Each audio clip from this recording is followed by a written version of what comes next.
Thank you very much. Thank you very much. My wife and life partner, Nordina Dramani Mahama,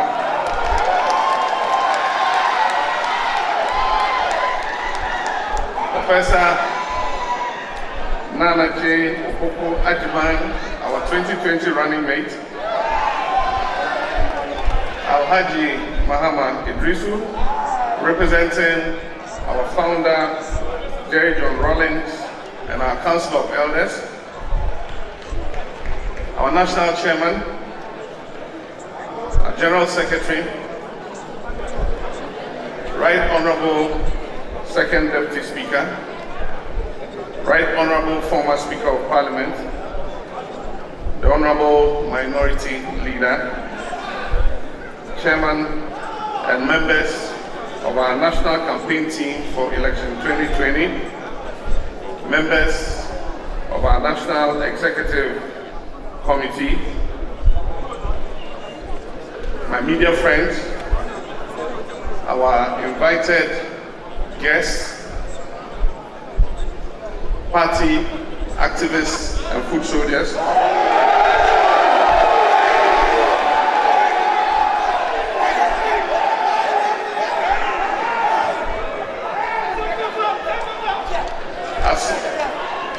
assorted professional groups,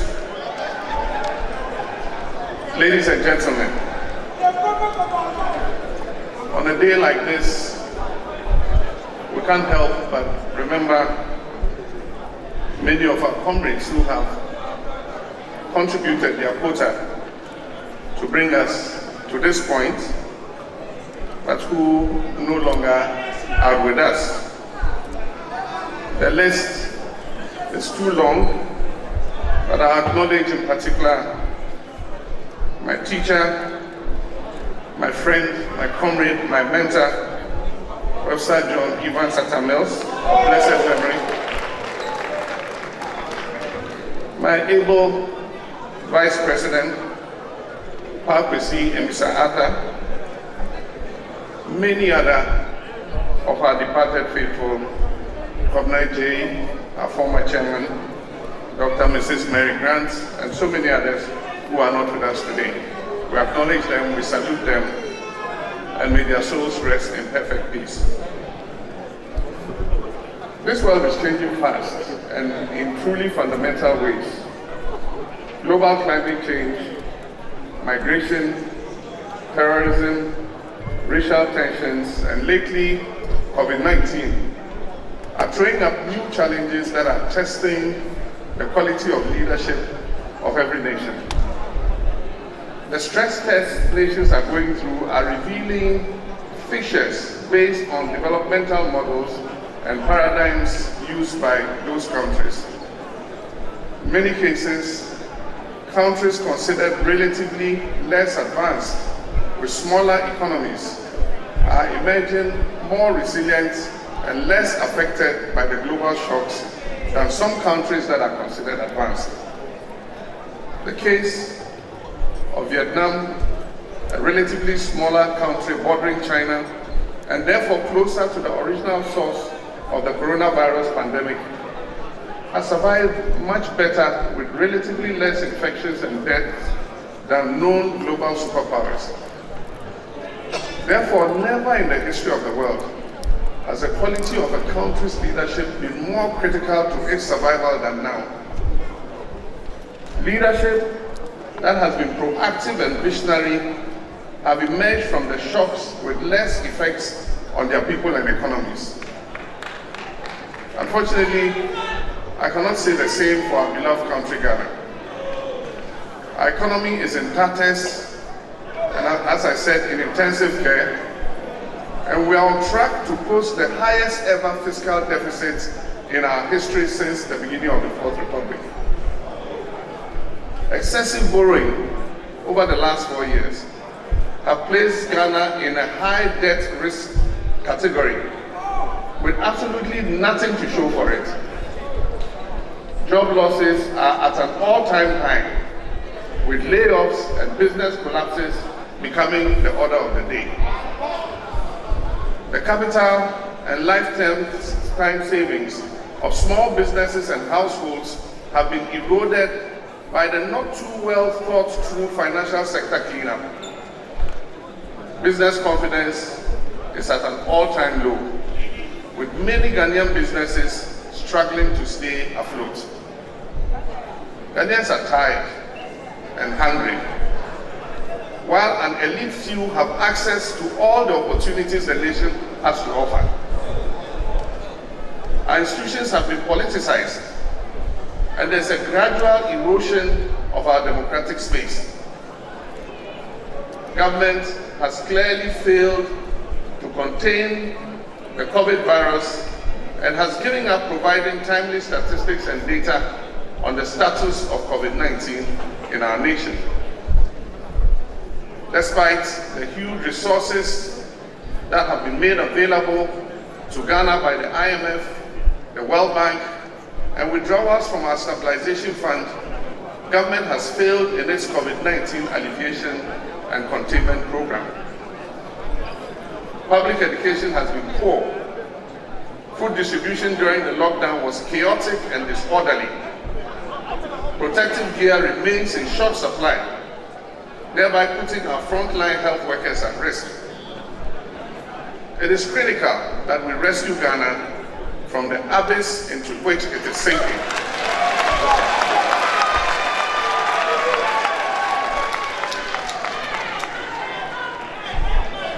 My comrades and friends, we must prepare Ghana to cope with the current global challenges. We must open new horizons and new hopes to instill a new sense of purpose in our people, catching up on what we have missed while taking steps to enhance our growth.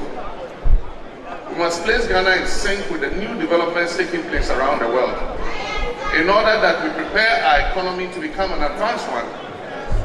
To achieve this, we must build a knowledge-based economy and move faster into the new world of smart manufacturing and digital services. This will generate not only growth, but prosperity for all Ghanaians. We'll create not only jobs, but sustainable and decent jobs, so that people can live prosperous and dignified lives. We must put Ghanaian businesses at the center of our economic growth. It is only when Ghanaian businesses thrive that our economy can grow and create jobs and prosperity for our people. We must create equal opportunities for all Ghanaian businesses and not deal with them based on political color or family affiliation of their owners. My brothers and sisters, I've had the unique and humbling privilege of providing leadership as president, stepping back and being elected again to lead the National Democratic Congress into the December 2020 elections. It has therefore given me the opportunity during this period to reflect soberly on the challenges and expectations of governance and the heavy burden of people's hopes and aspirations that come with it. Ghana cannot afford to do things the old way. Survival and success for today and the future generations require a much more urgent and, in many cases, substantial change to prevailing economic and social relations. Ghana needs a new era of social justice. It is time for renewal and coming together. It is time for greater self-reliance. It is time to close the wealth gap that divides our society and create greater equality amongst our people. It is time to finally end intolerance and social discrimination against ethnic groups, religious groups, gender and age groups.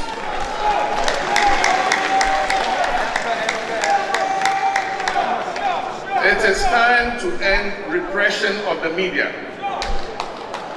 It is time to unite and create opportunities for all our people and not just a privileged few.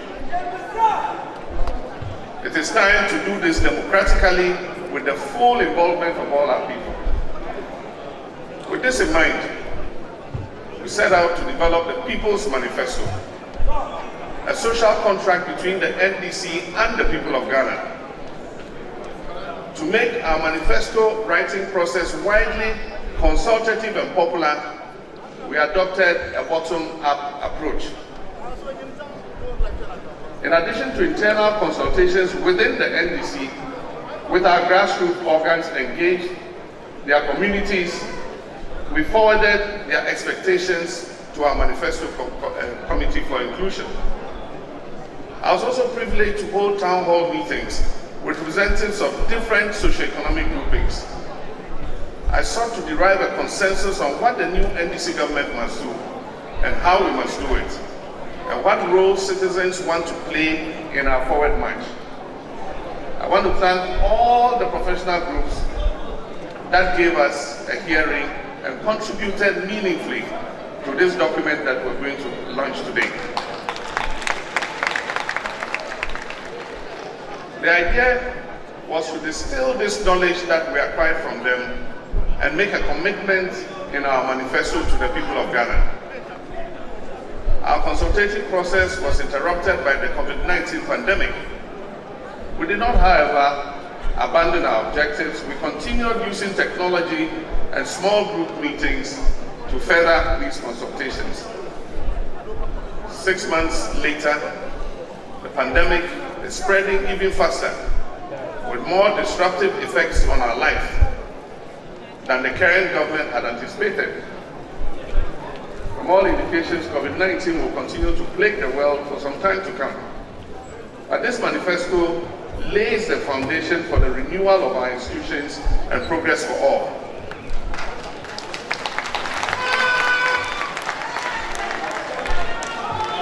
It is my hope that you will identify the ideals of our People's Manifesto and vote for John Mahama and for the great NDC team and engage us with a view to holding us to our commitment on program delivery. I believe that there are great times ahead for our people. All of us, myself included, learned a lot of valuable lessons during the period of preparing this manifesto. The most important was the growing and humbling understanding of the fact that the December elections will be unlike any other election in our recent history. It will be an election of destiny. It will be an election of the future. It will be an election of the future of our children and our grandchildren.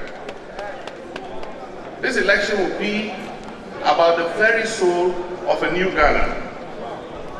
Our historic mission right now is to provide our fellow Ghanaians with the opportunity to become a part of tomorrow's world and offer our beloved country a clear chance to spread prosperity to all our people and move into the status of an advanced middle-income country within the next 5 years.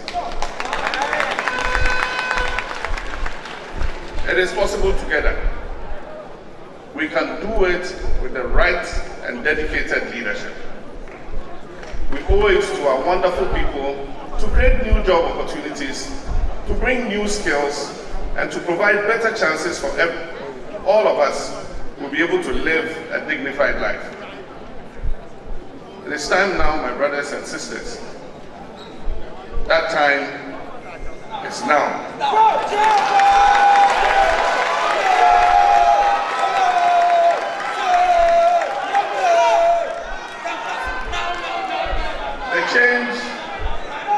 The change we all desire starts now.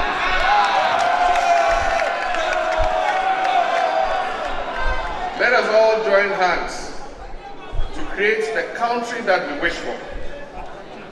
May God bless our homeland, Ghana. May God bless each and every one of us.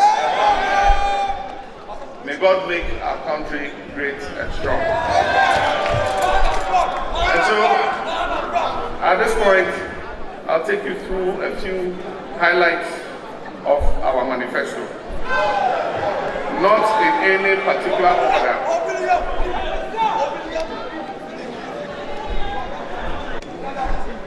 NDC is a social democratic party. We subscribe to a compassionate political philosophy, and we believe in social justice. We create opportunities for all to develop to their fullest potential. We focus on an inclusive effort to safeguard the jobs of today and create sustainable jobs for the future. Our manifesto is our social contract with the people of Ghana, and we will create a bright future for Ghana and for every Ghanaian.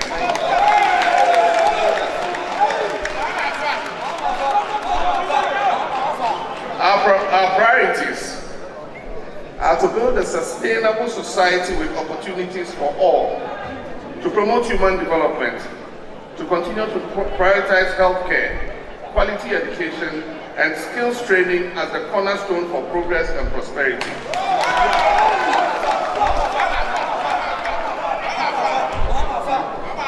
The US $10 billion accelerated infrastructure plan, dubbed the Big Push, will create jobs for the multitude of our people.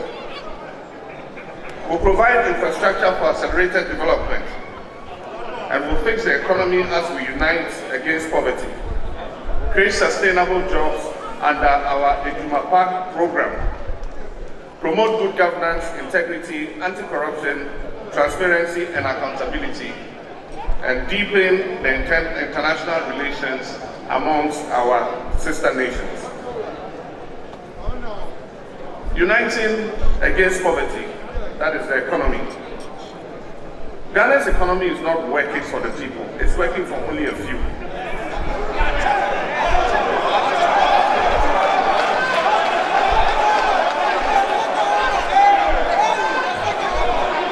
Ghana's economy is not working for the people, it's working for only a few.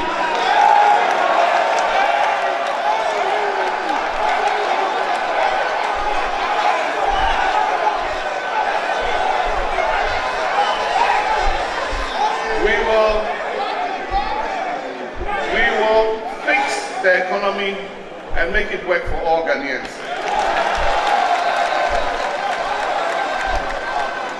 We will fight the disastrous effect of the poor economic management of this administration. The NDC has the experience to turn around this dire economic situation to bring relief to the suffering masses of Ghana. We will sanitize the financial sector.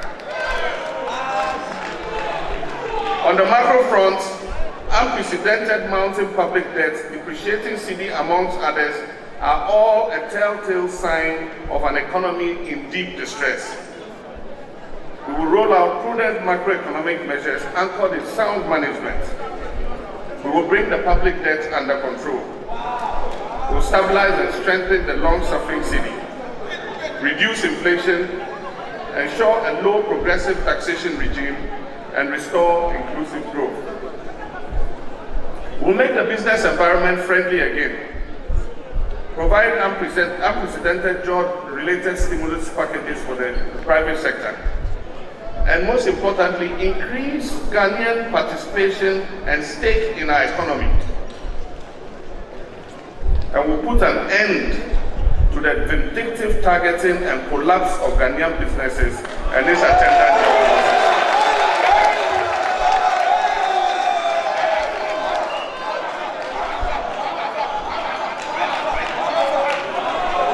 We've done all this before. We ensured the most stable and prosperous period of economic management in Ghana's history. We ensured the highest ever GDP growth rate in the history of Ghana.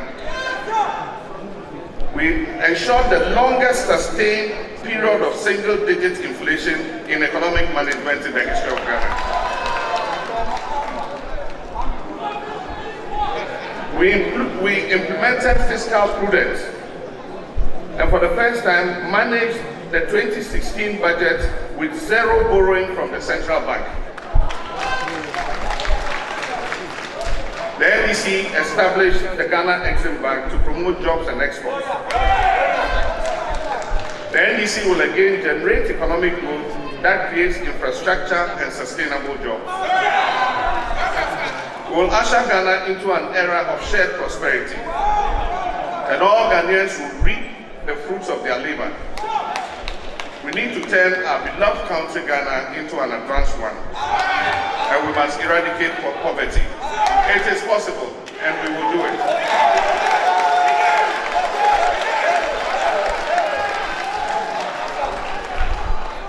How will we achieve these targets? How will we achieve these targets? We will exempt small businesses from paying corporate and personal income tax. That is to re-inject their profits back into the businesses. We estimate that this will involve about 1.4 billion Ghana cedis a year. And that will be the best stimulus you can inject back in order to expand small and medium enterprises.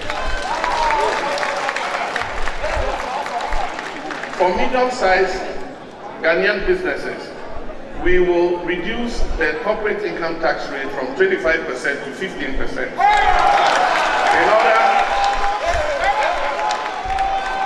In order to give them breathing room to be able to reinvest and grow their businesses.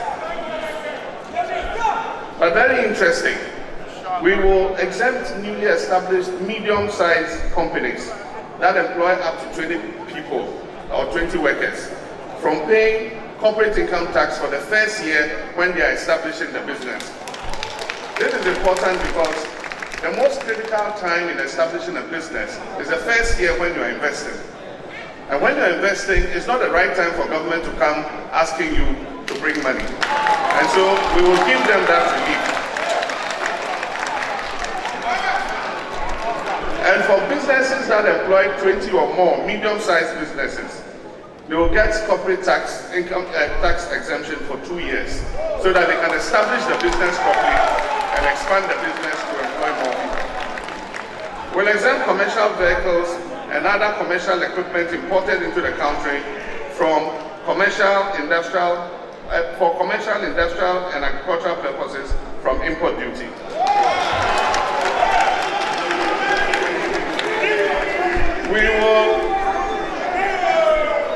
We will review the Customs Amendment Act 2020, that's Act 1014, to scrap the law banning the importation of salvage vehicles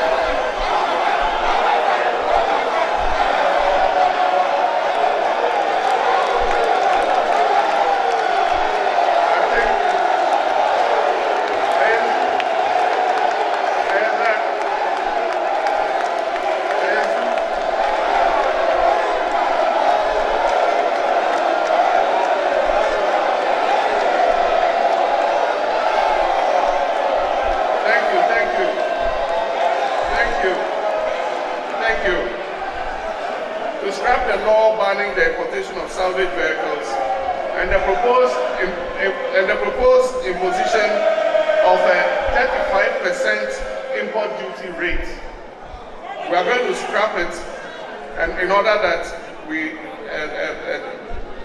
salvage vehicles are not banned, and the top duty rate that government proposes to impose on these vehicles does not happen. This is to save the local automotive industry, so that our people in Swami Magazine, Komkompe, Abosokai,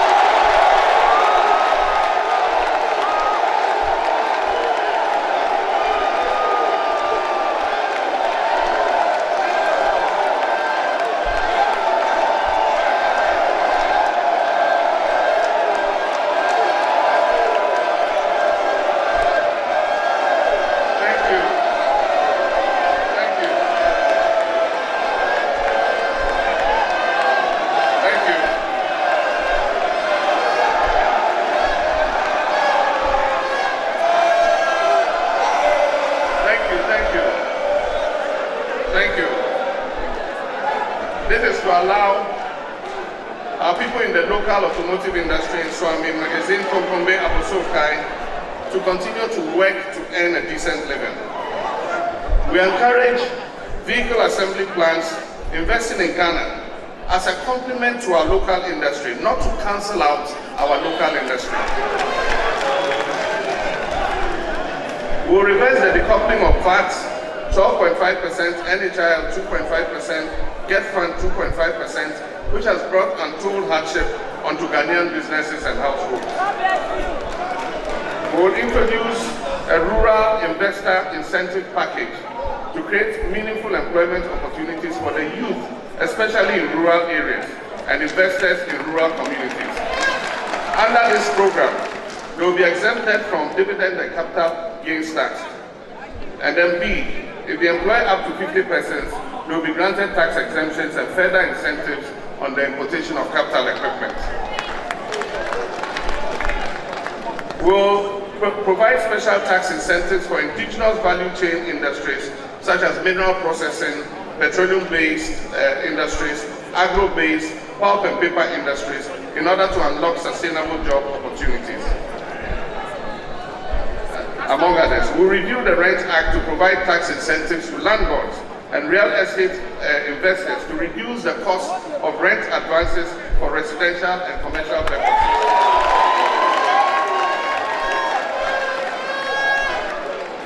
Restructure the Rent Control Office into a Ghana Rent Authority to effectively implement the new Rent Act in the interest of tenants and landlords.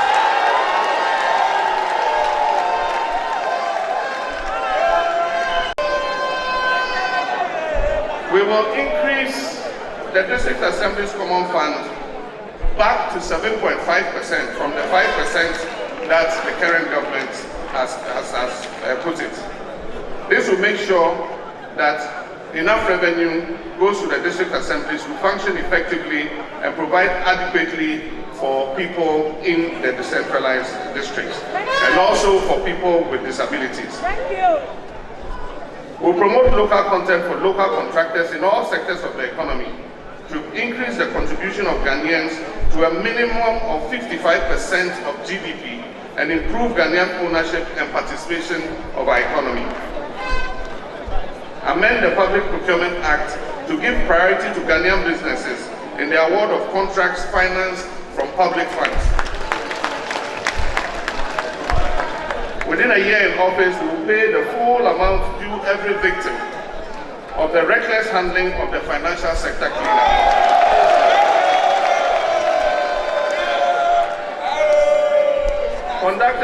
Conduct a forensic audit on the entire financial sector cleanup exercise, including the Ghana Amalgamated Trust. Set up a financial services authority to regulate the financial service industry, protect consumers, and ensure fair competition in the financial service sector.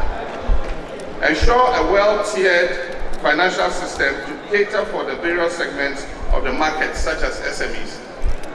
The idea behind this is you don't need every bank to have a capital reserve of 400 million. So we'll create several tiers so that there will be banks that want to lend to small and medium enterprises, and a capital reserve of 100 million will be enough for them.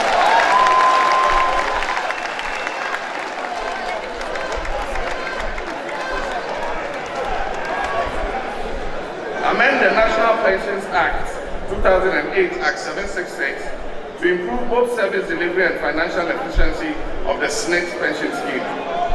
Allow contributing workers, such as private teachers, amongst others, who lose their jobs suddenly due to natural occurrences, such as COVID-19 pandemic, to be paid stipends while they search for a new job. And this is important. Allow workers who have contributed for a minimum period of 10 to 15 years to use their contribution as collateral to access mortgage loans for housing.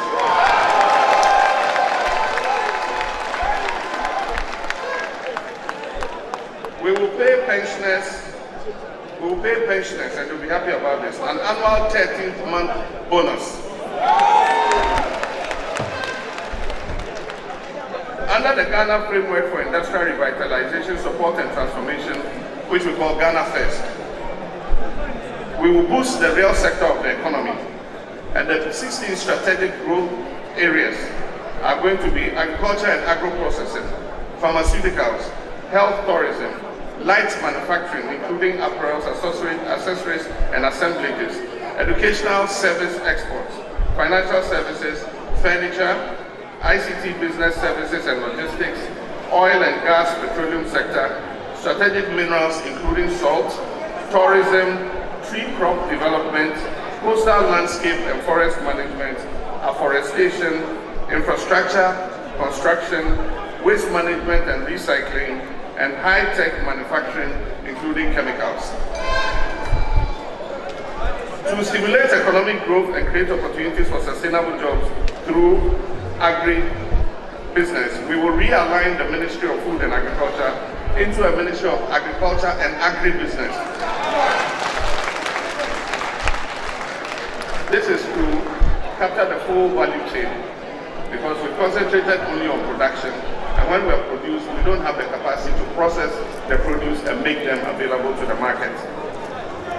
We'll put Ghana on the path of self-sufficiency in the production of commodities and also for exports. We'll delineate agro-production and processing zones for medium to large-scale production. These include examples like Brong-Ahafo is the leading producer of cashew nuts, but yet we don't have an active cashew processing capacity in Brong-Ahafo. And so we'll put that in. There are places that are good at ginger production. We'll process the ginger into ginger powder, ginger oil for export. There are places that are producing rice. We put rice milling equipment so that we can mill the rice for the local market and, if possible, for export. Provide micro-processing equipment to farmers, to farmer cooperatives. For instance, in the palm oil growing area, if you give a group of farmers a cooperative, a small processing mill to be able to process their palm oil for the market, it will add value to what they are doing.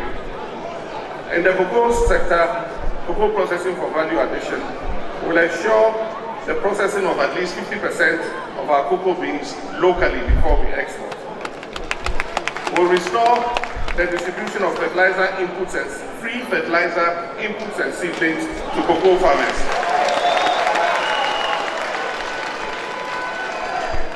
Support small cocoa processing companies and artisanal cocoa products, process and market finished and semi-finished cocoa products, in addition to raw cocoa beans, amongst many others. Government support for pharmaceutical industries. Roll out the pharmaceutical industry financial and technical support program. We've done this in the past. When I was president, we financed the pharmaceutical industries to the tune of 50 million Ghana cedis, and it enables some of them to be able to begin to export into the sub-regional market. We'll enhance this so that Ghana becomes a hub for pharmaceutical manufacturing in West Africa. We'll develop a national policy to restructure the small-scale mining sector. We'll set up what we call a gold board. This board will be responsible for small-scale mining sector to provide mining support services, and especially in the area of safety.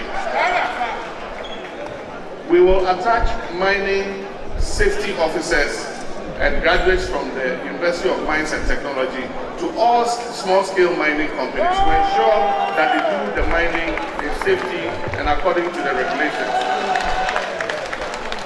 We'll train small-scale miners in land reclamation techniques as a critical component of their operations. We'll promote legally and properly regulated, operated medium and small-scale mining to become attractive and well-paid business ventures, creating jobs for our youth. We'll reissue confiscated legitimate mining licenses to miners. For persons whose mining concessions have been illegitimately seized, we shall return the concessions to the legitimate.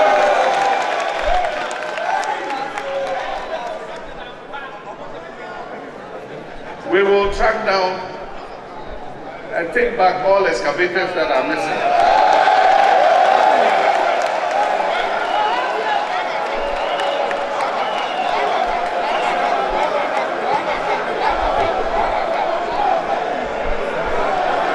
And we will return the excavators to their rightful owners.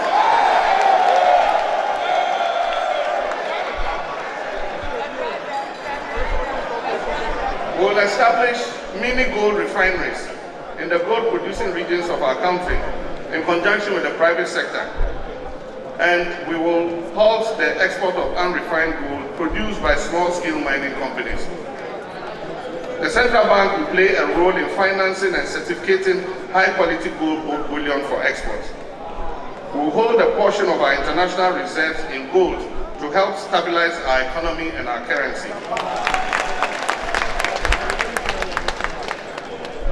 Many other things. I will increase demand for locally manufactured goods. And we'll use government's purchasing power to stimulate demand for made-in-Ghana goods by directing all MDAs to patronize made-in-Ghana goods. We'll encourage the private sector to establish marketing companies to service local SMEs and manufacturers. And then it continues. We'll modernize our markets using a mini KJTR model. And so markets like Aflao, Mankesim, Techiman,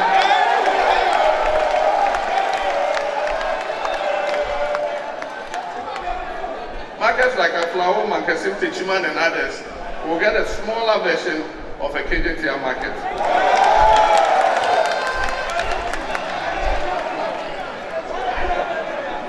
Promote local production of hygiene goods, especially for women, including sanitary pads, through training and support for startups. Revive the textile industry by providing support to local textile companies such as Akosombo and Dropon Textiles. Establish agro-processing factories in various districts in collaboration with the private sector, such as food processing in Lower Manya, cashew processing in Bono and Bono East, amongst others. Now the big push, 10 billion.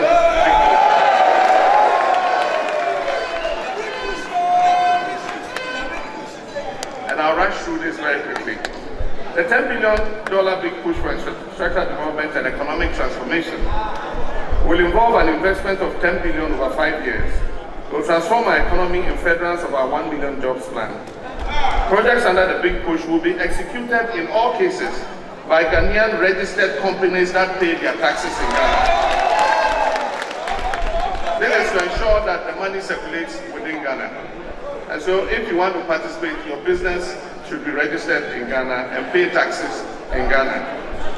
These investments will stimulate and grow indigenous Ghanaian businesses.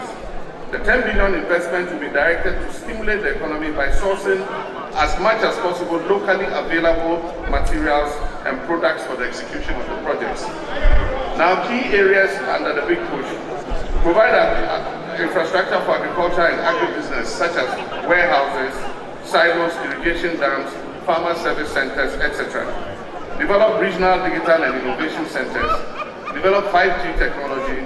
Upgrade and dualize all our major national roads. Complete the Eastern and Western Corridor roads.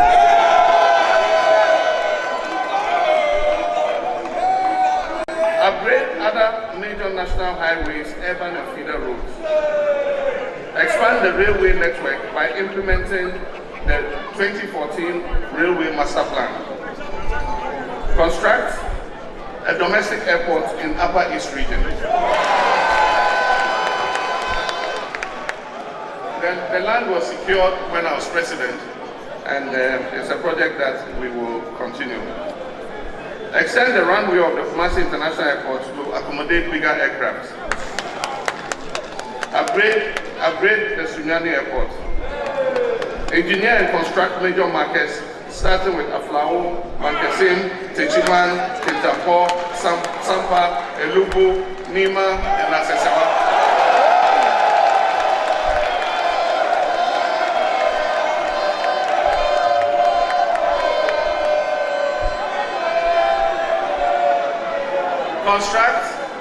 Construct social housing in all districts of the country. Expand rural electrification. Water supply, sewage, and sanitation systems. Complete all abandoned hospital and health projects. Construct new district and regional polyclinics, health centers, and CHIPS compounds in all the districts. Construct 2 new infectious disease centers. expand the 37 military hospital as the national emergency center, complete all the E-blocks and the abandoned community-based secondary schools, construct new schools at the basic level by removing schools under trees and other substandard schools, provide universities in the new regions that do not have any, build modern theaters and studios for the development and promotion of the creative arts, complete feasibility and continue the implementation of a specialized port on the eastern seaboard of our country, and that refers to Cater. Construct a multi-purpose convention and exhibition center aimed at repositioning Ghana as West Africa's destination for meetings, conferences, and exhibitions. Refurbish the National Theatre. Upgrade NAFTI into a fully fledged multimedia university for film, arts, theatre, and music. Upgrade the National Sports College into a state-of-the-art sports university to serve the West African sub-region. Provide sports development facilities across the region, including stadia, mini stadia, and other facilities. Upgrade infrastructure linking tourism sites. Complete and operationalize the Swami and Dawa industrial parks. Establish new industrial parks and free zones in the industry-deprived regions. And under the 1 million jobs plan, which we have christened Ejumapa, will generate an average of 250,000 decent jobs every year. Our job creation policies will be rapidly deployed through needed interventions that are applied to ensure that all sectors of the economy give priority to the creation of sustainable and decent jobs. The 1 million jobs will be anchored on the big push, an aggressive infrastructure development for jobs. The 10 billion investment over 5 years will stimulate the economy and provide opportunities for businesses to grow, create new entrepreneurs, and employ more people. A national apprenticeship program to train technically skilled human resources for rapid industrialization, job creation, and entrepreneurship will be implemented. NAP, as we call it, will target 500,000 out-of-school youth, including Kayaye. Government will bear the cost of fees for their training, and they will receive start-up kits on completion of their training. What this means is that we'll register master craftsmen in all the districts around the country. We'll register youth that are interested in going as apprentices to learn a skill, and we'll pay the master craftsmen to train them, and when they are finished, we'll give them the kits that they need to start work, whether sewing machines or hair dryers.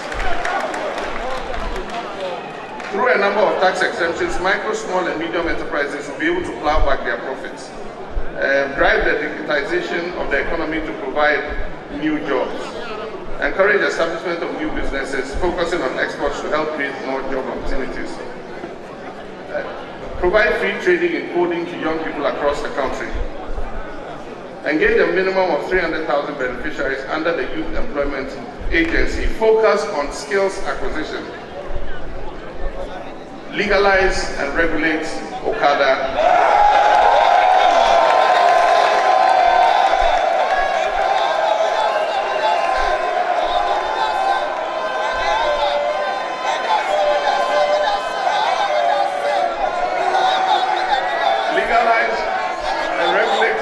business in order to make it safer and be an avenue for employment. Convert the labor office into a national employment center with offices in all the regions.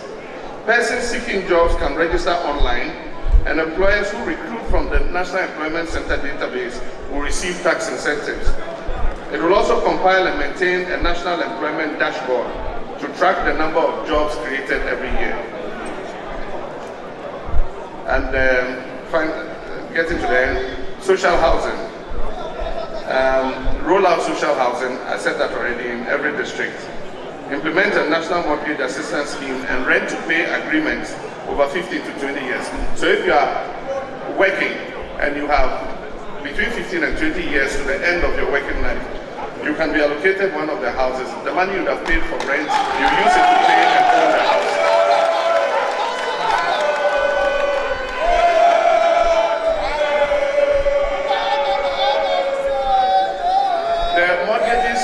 The mortgages will be priced in cedis, not in dollars, so that we insulate the house owners from the escalating value of the dollar.